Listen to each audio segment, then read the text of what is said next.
আসসালামু আলাইকুম। Hello viewers, আসসালামু আলাইকুম। আজকের আলোচ্য বিষয় হলো,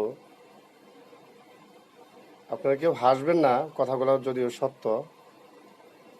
আলোচ্য বিষয় হলো যে মরার পরে কিভাবে পাপ কবরে ঢুকে। কবরে কিভাবে মরার পরে পাপ ঢুকে। দেখেন, আমরা এই রাস্তাগুলো করে যাই, আমাদের ফ্যাক্টরি, আমাদের 5-6 জায়গায় বাড়ি, অসংখ্য জায়গায় ফ্যাক্টরি করার মরে চিৎকাইতে মরতাছি, ঠিক আছে। মরার পরে এই সম্পদগুলো, যে ছেলে মেয়ে বউ সন্তান আছে, এরা কি করে, কোনো রোজগারের ভাবনা থাকে না, এরা জিনা করে, হ্যাঁ, এরা পাপ করে, যেখানে যাচ্ছে ওইখানে একটা গুনাহ করে আসতেছে। এই যে যে পাপগুলা, এই পাপগুলা কি যে কবরে যাইতেছে, হ্যাঁ, এবারে তো কেঁচা কুতা খাইতেই আছে। এখন যারা মরবো এইসব করার পরে তারাও কিন্তু একটা গুনার ভাগীদার হয়ে যাবে। এই জন্য আমাদের সন্তানদেরকে সুশিক্ষায় শিক্ষিত এবং প্রয়োজন মতো অর্থ প্রদান করব। এত অর্থ প্রদান করব না যা তাদের ইনকাম নিয়ে, রিজিক নিয়ে কোনো চিন্তা থাকবে না, এরকম কাজ আমরা করব না।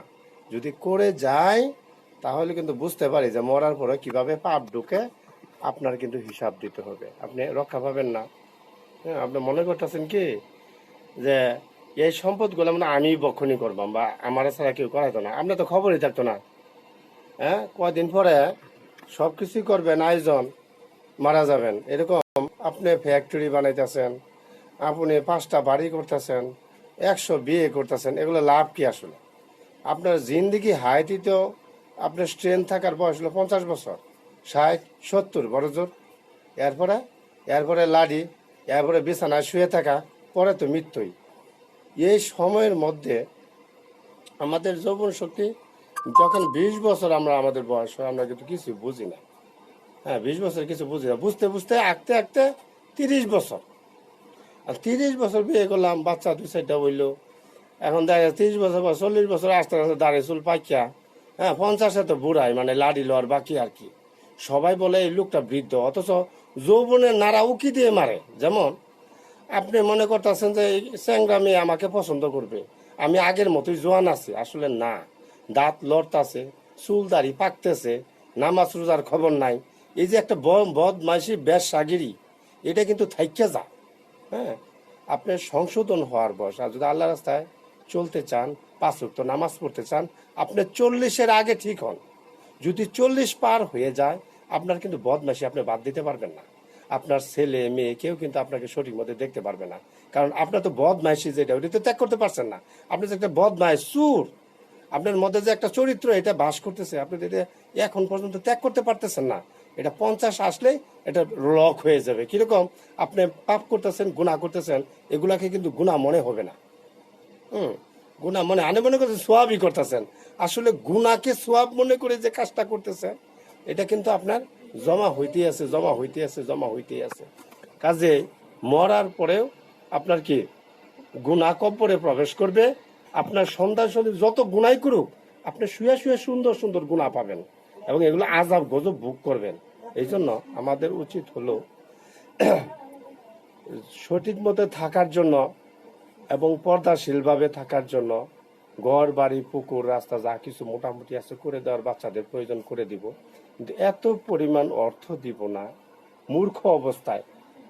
হ্যাঁ, মূর্খ অবস্থায় তাদেরকে এত পরিমাণ অর্থ দিব না যাতে তারা গুনাহ কাজে লিপ্ত হয়ে যায়।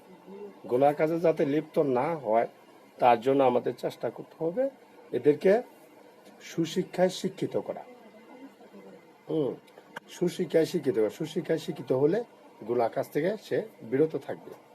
হ্যাঁ, আমরা চেষ্টা করব যে আমাদের বাচ্চারা যেন গুনাহ কাজে লিপ্ত না হয়, তারা যেন আল্লাহর কাজে করতে ভালোবাসে এবং আল্লাহর কাজ করে। এই জন্য তাদেরকে আরবি শিক্ষায় শিক্ষিত করতে হবে। আর যদি আপনি ডাক্তার বা বড় কিছু বানাতে চান, কিন্তু আরবি মিনিমাম আপনি হেদায়তুন নাহু যাকে বলে 8ম শ্রেণী, অথবা নাহবিমি যাকে বলে 7ম শ্রেণী, এ পর্যন্ত পড়ান।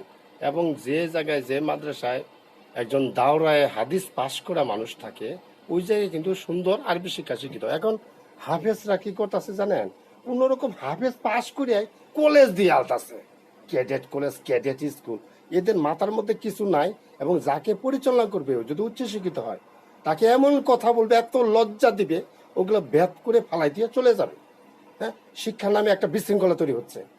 আপনি যেখানে শিক্ষার প্রয়োজন, উচিত শিক্ষা, সেখানে অবশ্যই একজন দাওরায় হাদিস পাশ করে আলেম থাকবে এবং তাদের পরিচালনা খুব সুন্দর হবে।